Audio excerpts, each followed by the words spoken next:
Well, good afternoon, everyone. I'm pleased to be here today as we look ahead to Tynwald Day, and for many, a long weekend to spend with family and friends. This should provide an opportunity to reflect on the challenges we've faced as an island over the past few months, to think about how far we've come, and that the reason that we are able to get together is to thank our community's collective commitment in getting us to where we are today. As was largely normal again, the island's border restrictions remain a major policy challenge for the Council of Ministers. The situation continues to be complex. Tough conversations have taken place with strong emotion on both sides of the debate. Last Thursday, I said I would bring you more news regarding the 5-stage framework we have in place to provide a safe and controlled pathway to opening up our borders. I will come to that and other matters in a moment. But first, I would like to invite the Minister for Health and Social Care to run through today's numbers. I know that the Minister also would like to share an update on the maternity ward. David. Thank you, Chief Minister. The total number of tests undertaken stands at 6,558. The total number of tests we have had back is 6,547, so we outstanding 11 test results. The total number of confirmed cases remains at 336, with no new cases identified. In relation to maternity ward and services, we do appreciate that it's been a very difficult position for many ladies who are giving birth, not being able to have the support that they would have had in normal times. And I would like to thank people for bearing with us while we turn services back on.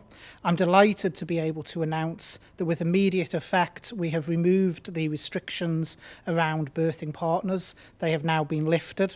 There will also be visiting on the maternity ward for one person from the hours of 6 to 8 p.m. each day.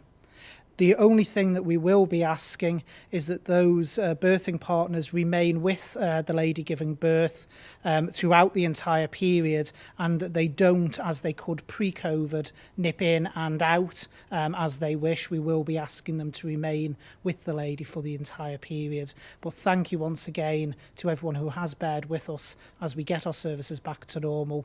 We appreciate it has been a very difficult time for those involved, but we're delighted to be able to say we've been able to lift those restrictions today. Thank you, Chief Minister. Thanks very much, David, and that's excellent news. Now, last week I said that the Council of Ministers would look once again at our borders policy.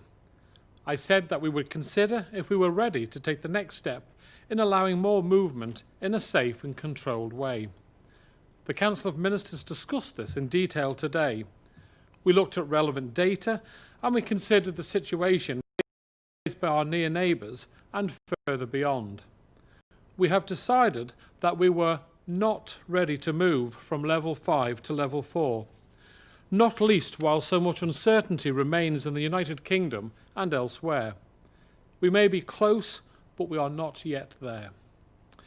I'm aware that this will be a relief for some and a frustration to others, but in line with our approach right up to this point, we feel it is better to be cautious. New cases have caused spikes in certain areas in the United Kingdom, and we are not willing to position while this remains a developing situation. But we do know that we cannot keep the borders as tight as they are forever. The Council of Ministers will consider this again next Thursday, and I will update you then. Staying on borders policy, the Council of Ministers did agree today to lift the restrictions on the number of residents who can return each week. This move is designed to speed up the return of those who have been approved to travel under the existing rules for returning residents. We want to bring those last people home before we take any further changes. We will be making announcements in the coming days on how this will happen for those already in the system. But please remember, the border is closed to everyone other than those who have specific exemptions. You will only be granted entry to the island if you have a valid exemption. I would now like to move on to testing and a slight change we are making to ensure that we get the earliest possible warning of any cases on the island. Testing remains the cornerstone of our strategy against this virus, and it is vital that anyone who has symptoms calls 111 to arrange for a test. It is always better to be safe than sorry. We know that some people may be reluctant to do so because they worry that even if they are negative, they would have to self-isolate for 14 days. So from tomorrow, a new process will be in place for any one of us who has been on the island for more than 14 days who thinks they may have COVID-19 symptoms. Now, when you call 111 because of the symptoms, the team will arrange a test as usual. But now, rather than instructing you to self-isolate for 14 days, regardless, the team will ask you to remain in self-isolation until you get their test results back. If the result is negative, and as long as you feel well in yourself, you will no longer be required to self-isolate by law and can go back to work or school. If the COVID test is positive, then of course the process remains unchanged. 14 days self-isolation along with any members of your household, and the contact tracing process will begin. This change has only just been agreed and the website will be updated with the latest information by the end of the week. As more takes place, it is important to take a step back and remember that although our Manx bubble is free of COVID, it doesn't make us immune from coughs and colds. We are mixing with each other in close proximity again, and bugs are always about. It is unavoidable. What we can do is to ensure we stay responsible by maintaining good levels of hygiene. This is just not about COVID. It is just the right thing to do.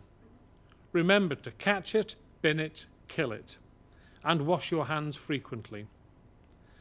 Many services available at our hospital are beginning to resume, and I am grateful for those who have worked hard to make this possible.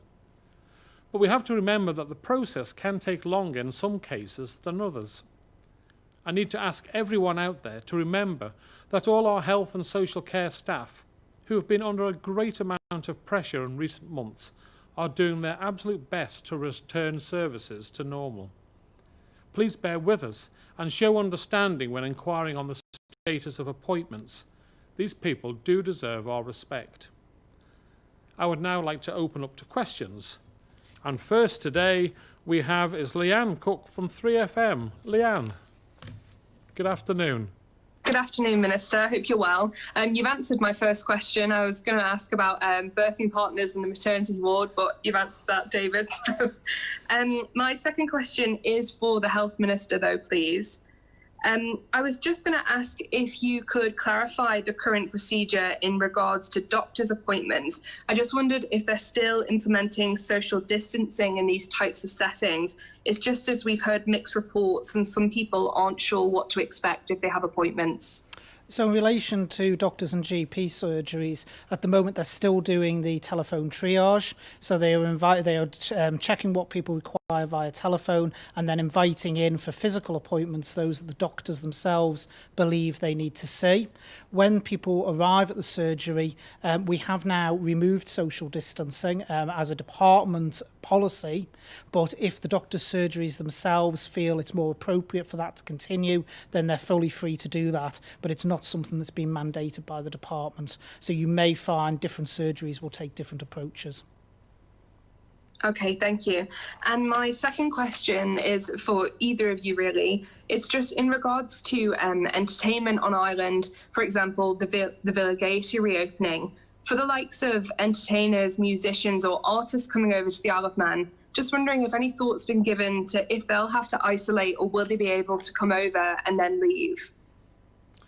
Well, I suppose this is being worked on at the moment, Leanne. I don't think there's a clear policy on that. So at the moment, I think they will have to quarantine. I don't know, Dave, if you've got any additional information. Yeah. Under the current rules, it would be exactly the same. They would have to quarantine.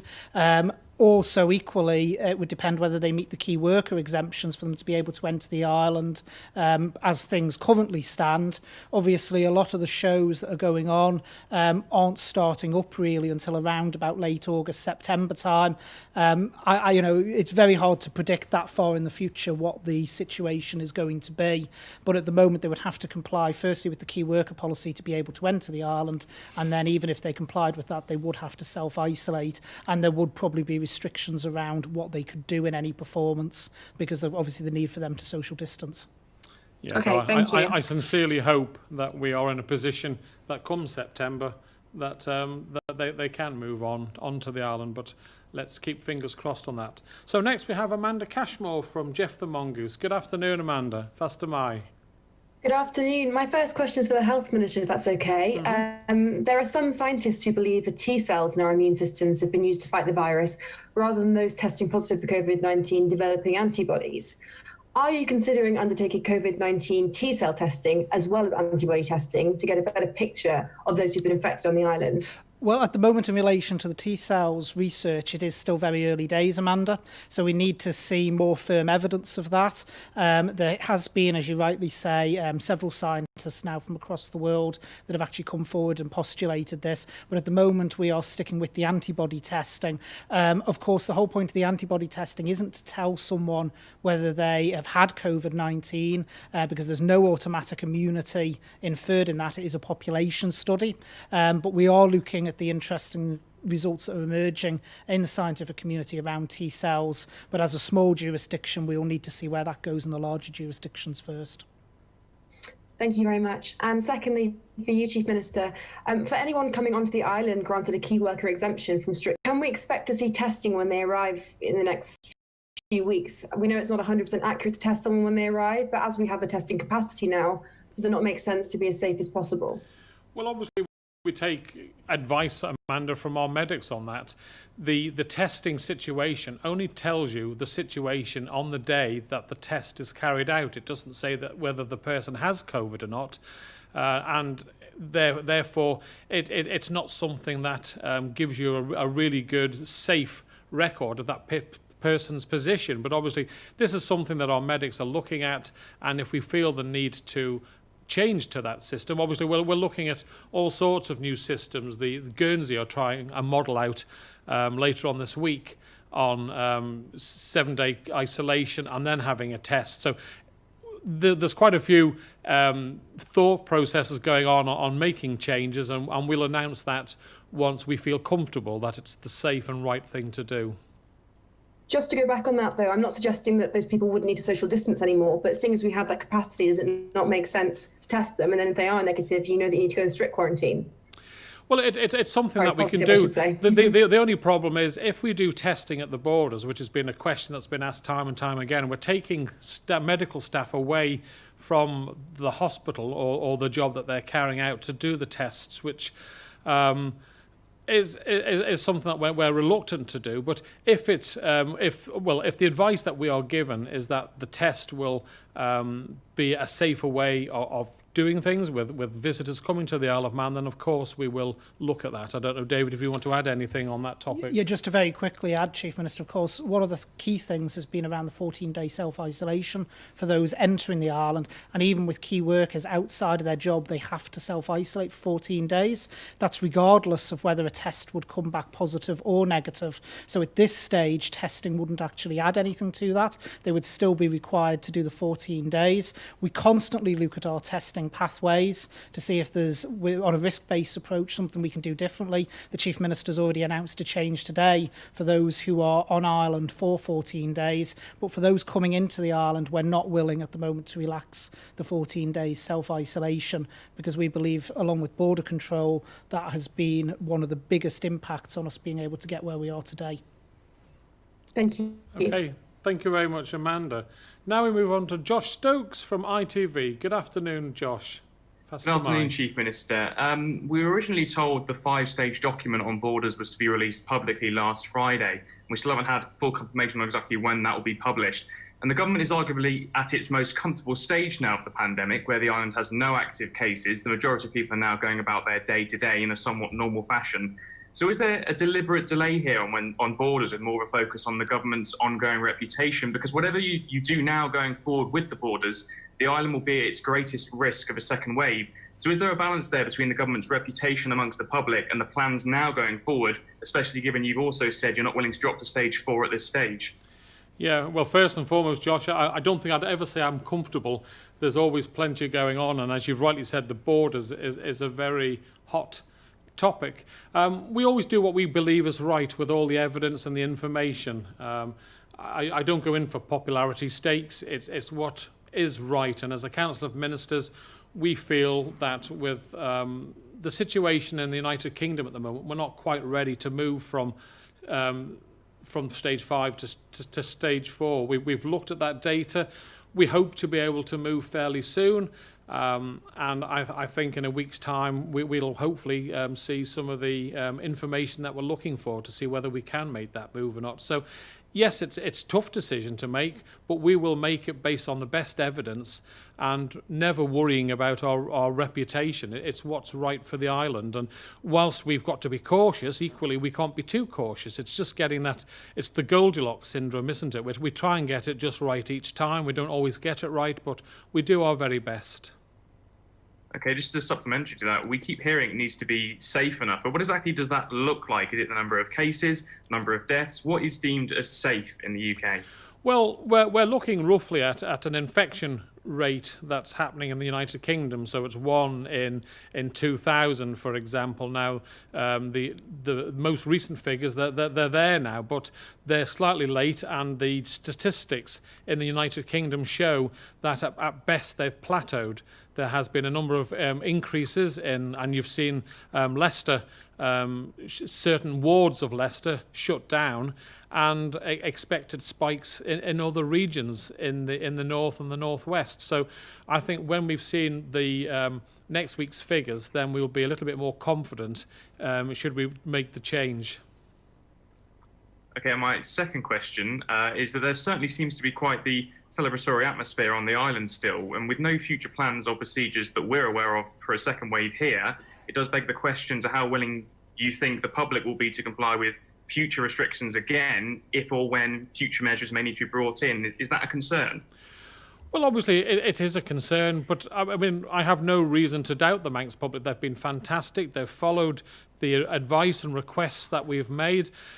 Hopefully we won't get into that situation, but we have planned. That's why we've put the letter out to all households, clearly showing what to expect if we see a significant, well, an increase in numbers on the Isle of Man, what they should expect to happen in their lives. But we sincerely hope that if everyone clearly follows the 14 days quarantine period properly, then we will not have a situation where we will have to reintroduce any of our measures. Okay, thank you. Thank you very much.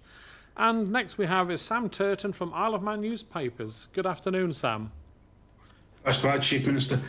I just wanted to start with a few of our readers have mentioned to us, and I just checked the website here, it's still saying the same thing. The Steam Packet are selling tickets on sailings to the island as of the 15th of July, and indeed they appear to be showing that they're going to Liverpool from the 17th of July. Given that the Treasury is the shareholder, it's the only shareholder in the Steam Packet, and that the Steam Packet will have worked with government so much on border controls, should we take this as a potential indication that that is where we'll be going in the next 2 weeks? Well, no, not necessarily. I've just announced now, Sam, that there will be, for those who have the right to have left the island to come back, that there will be no longer next week. We'll be announcing the exact date. There'll be no longer the restrictions that you can only come on a certain day, and the lifting of 50 passengers on the boat. We are now going to be allowing people to come back next week. We'll announce the date anytime, and there'll be no restrictions in numbers per week, and that will make a significant impact on those people who've gone away, maybe sadly to see a relative that's either a funeral or seeing them before they pass away, and they're having to wait a week or two. With the changes that I've just announced now, it means that going forward next week on the Steam Packet, you'll be able to come back from any day of the week, and the number 50 will be increased significantly. Okay, thank you. And secondly, to Mr. Ashford, please. In terms of the antibody testing, where are we at this stage now? I know we said by the end there was a target for the end of July. Where are we at this stage now at the start of the month, and where do you plan to be by the end of the month? So at the start of the month, Sam, we are now at the point where we've done around 3,000 antibody tests, 2,000 to go, which will be completed by the end of July. We are looking to get an interim report out because we have enough information now. Hopefully, the start of next week, we're now hoping. So it will be quite interesting. We'll be able to get the public findings out there so far. And then obviously, once we've completed the full 10,000, then we will actually look to get a full population report out so we can get out to the public how far COVID-19 has spread across the island. So at the minute, is there an indication that the levels are about right on where we believed we were of testing, or is there an indication that it may be a little bit higher at all? Or?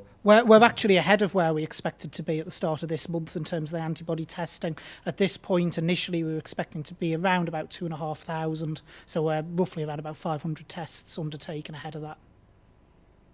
Thank you. Okay, nice try, Sam, to try and get more information out of the Minister. Never any spoilers from me, Chief Minister. Right, and last but not least, we have Alex Bell from the BBC. Alex, over to you. Good afternoon. Thank you, Minister. Yeah, well, we were hearing that the UK is considering this traffic light system for countries where holidaymakers from there can go to.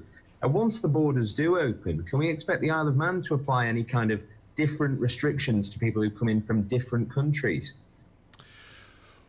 Not at this. Well, at this moment in time, the next stage is to allow the movement of people from the Isle of Man to go off the island without any requirement to give a reason. They'll have to book to go off the island, fill out a form, print it off, and take it with them so that they can come back unhindered.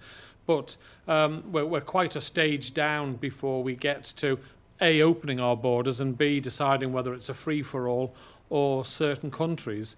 Who knows where the UK numbers will be? The vast majority of people will come through the United Kingdom to get to the Isle of Man, and therefore, if we're allowing that to happen, then it probably will be all the United Kingdom's figures are relatively high compared to the rest of Europe, and therefore, if we're allowing the UK in, it'll probably be everyone. But never say never. We don't know what's round the corner, Alex. You could have a second wave in a jurisdiction which severely restricts our ability to allow them to come. But we'll just have to play that as we find it on the day, really, Alex.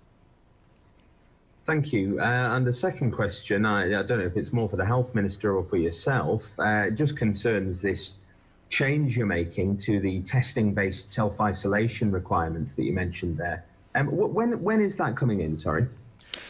Well, David will give you the greater detail. One of the reasons we brought it in, Alex, is that you've got young people going to school, maybe having a cough, the school sending them home, and the parents having to ring up 111, and then they have the test, it comes back negative, but the family, the young person can't go out for 14 days. Now, we all know what young people are like. You believe it or not, I was one once, and we can get a bug, and 24 hours later, we're feeling absolutely perfect.